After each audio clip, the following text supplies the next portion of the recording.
Sorry. There it is. The crowd roared at this and surged towards the wagon, which rocked as the people grabbed at its sideboards. Jake shrank down in a spot on the floor of the wagon, and Absalom let out a little moan. Suddenly, the wagon bed was full of men, and Jake and the others were grabbed and roughly pulled up to their feet. Jake could again see over the carpeting of faces looking up at him, most angrily and shouting. He looked up across the road to his home. He could make out faces in the windows, but he couldn't tell who was there. A hand pushed down on Jake's head as he felt the coarse rope slip over, scraping his ears as it was pulled down over his head and around his neck. He was yanked back up, and someone behind him straightened the noose. Jake's knees threatened to give out from under him. This was Absalom blubbered next to him. Jake looked over at McLeod, who stared solemnly ahead. Just then, Jake saw the crowd part for a familiar face. Elias Seacall, Mary's older brother, moved to the wagon. He showed every sign of having rushed to the scene along the dusty, hot roadways. Elias pulled himself up onto the bed of the wagon, took off his hat, and wiped his brow. With the sleeve of his shirt, he returned his hat, and he addressed the crowd. And I quote, "Friends, you're about to commit a wrong. I beg of you to hold off." The crowd began to shout back, and soon it was difficult to hear Elias.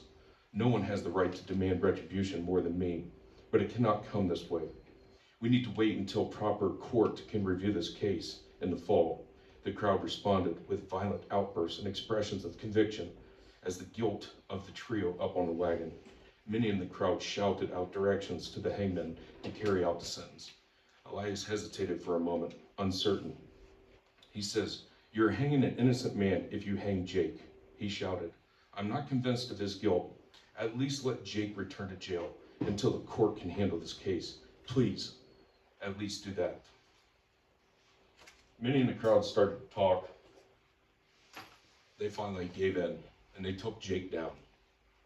They spun him around and made him watch as hangmen were called out, to 5 of them per rope. So 10 volunteers came out to grab a hold of the rope. They lifted him up, pulled the wagon out. They dangled there for 20 minutes. At the end of the 20 minutes, they let him down. McLeod's body came to Shanesville so the doctor here could cut him open and practice medicine. Absalom's body goes to Fort Recovery so the doctor down there could cut him open and practice medicine.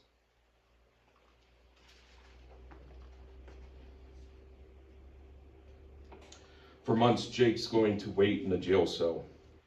And finally, in November, before the grand jury, which decided there was not enough evidence to bring him to trial, he was then released. Within a half a day, all the evidence that was against Jacob was the same evidence against Absalom and the same evidence against McLeod. And within a half a day, they cut him loose. Jacob Kimmel, born April 14th, 1854 to October 12th, 1925. He married Mary Elizabeth Chivington, September 3rd, 1878 in Mercer County, Ohio. They had 5 children: Delbert, Lula, May, Ethel, and Belle, Goldie, and Harry. Jacob is buried at the Hartford City Cemetery, Blackford County, Indiana. He got to live the last 53 years of his life because of one Elias Seacall. Elias Seacall died on June 16, 1905. His short obituary read, "He had been in poor health for some time past, died suddenly of heart trouble while sitting in a chair at his home on South Mill Street in Salina last Saturday evening. He leaves a wife and 2 adopted children. He was buried in a cemetery in Liberty Township beside his sister, who was murdered in 1872, June 1851 to June 16, 1907. So I'll leave you with this. Elias is buried out there. What an unsung hero. What an unsung hero. A person who has character, somebody who's going to step up in the face of thousands and not just ask, but also execute and get Jacob down. I'll leave you with this.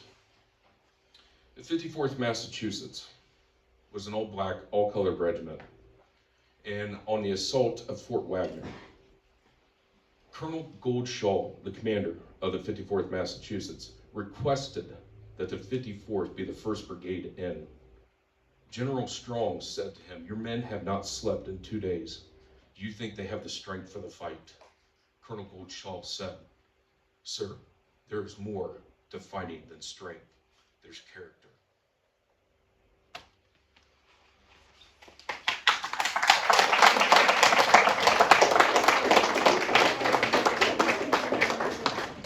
I'd have to say that's a very riveting presentation. Thank you both for the research you've done. Your passion is second to none. We do appreciate you too. I do have one correction to make though, Mr. Minnich, one correction. You said Lancaster, Ohio. Down there they say Lancaster. Lancaster. Kind of like Shum and Shum or Salina, Salina. Bellefontaine. Yeah, yeah.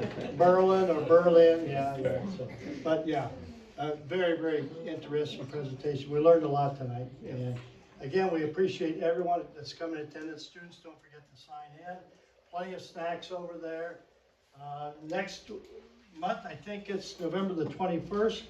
Don't have our guest speaker yet, but we'll have somebody come out, and who knows, these guys may come back. We may have another presentation by them. So thanks again. You guys have a great week, and hopefully see you next month. Thank you.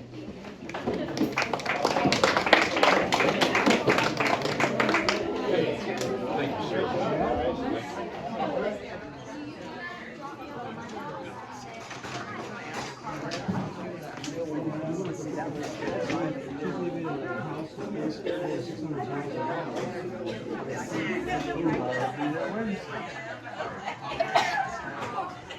What if he's read Sharon's house?